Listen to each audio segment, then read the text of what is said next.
All right, pain.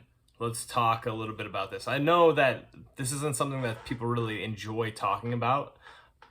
It is my background. I'm a physical therapist by trade, strength coach, and someone who is very interested in neuroscience and the mind. Um, the big thing that we need to remember in regards to pain are the fact that it is not necessarily just a sensory input. We have what we call nociception, which is actually what you feel. It's a threat detection system. Um, and then we have pain, which the distinction is difficult to understand to some extent, but the big thing to remember is that um, it's context dependent.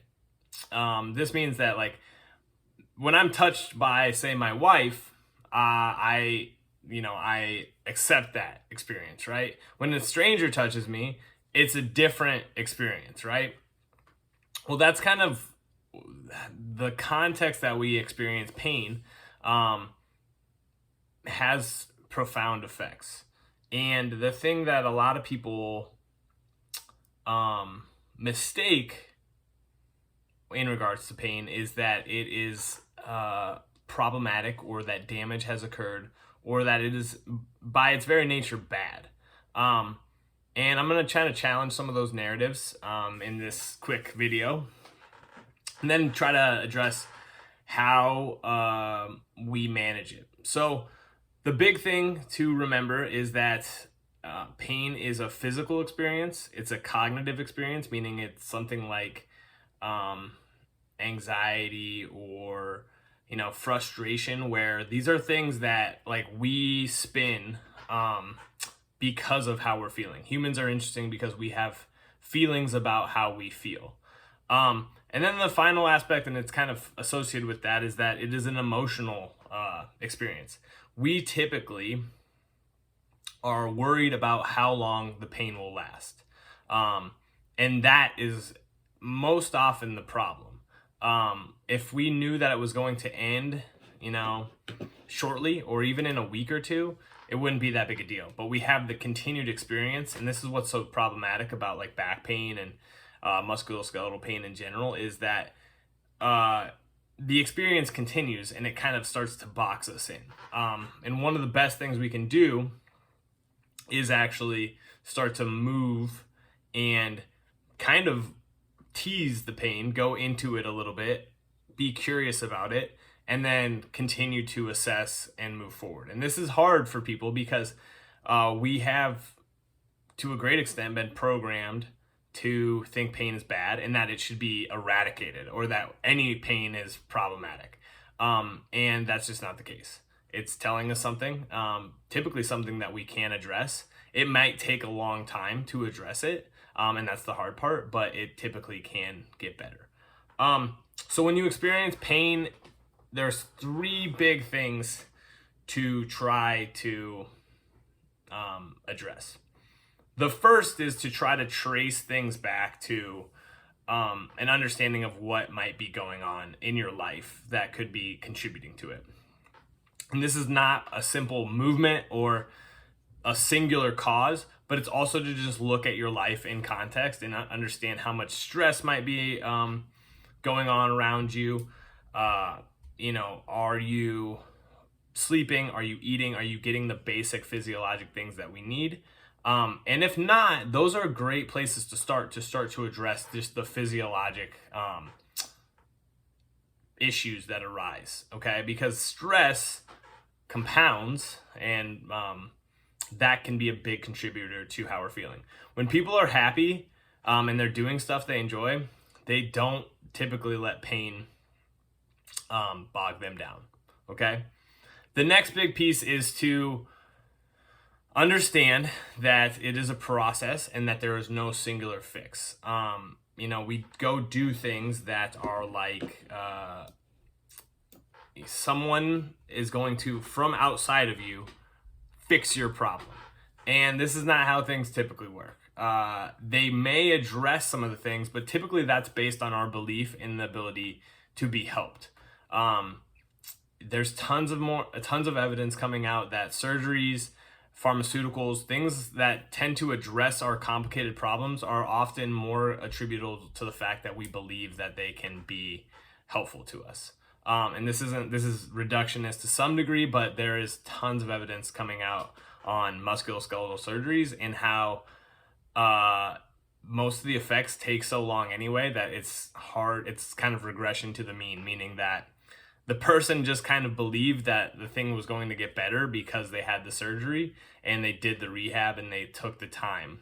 A lot of surgeons don't tell people this, but the return to prior level is typically a year to 2 years or more. And that would happen if you just continued to live life and didn't let the thing bother you. So that's the second big thing. And then the third thing is to just address it actively. This kind of is uncertain action tends to allow us to learn.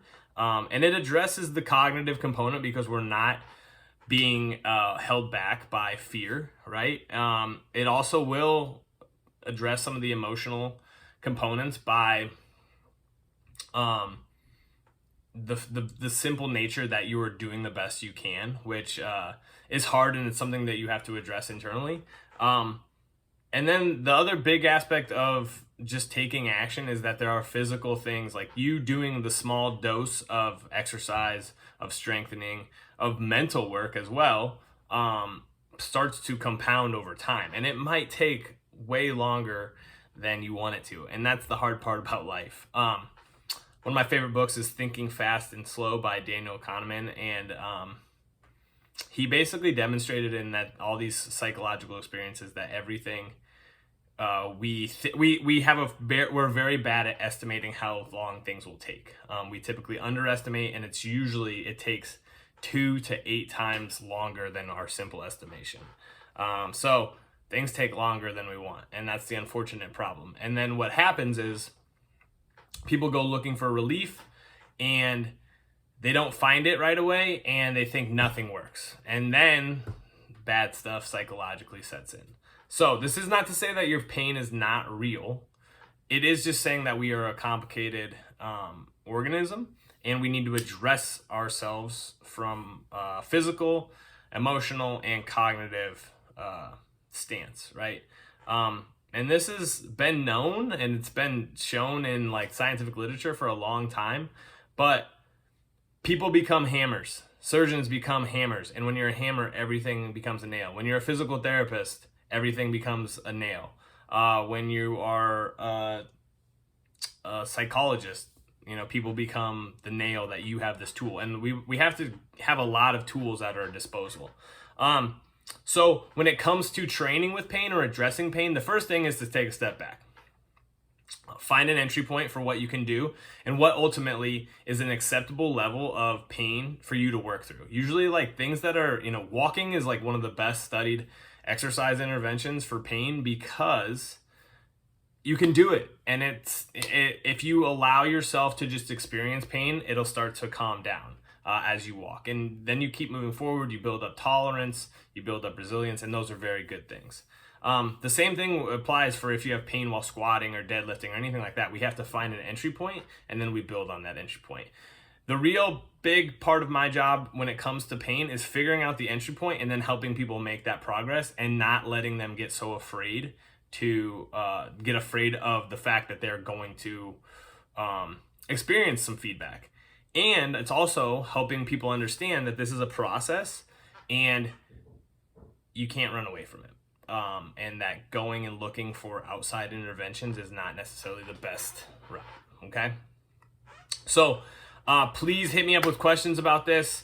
I'm going to talk more about it, but I honestly want your feedback because that will allow me to then kind of extrapolate on some things and go from there, okay?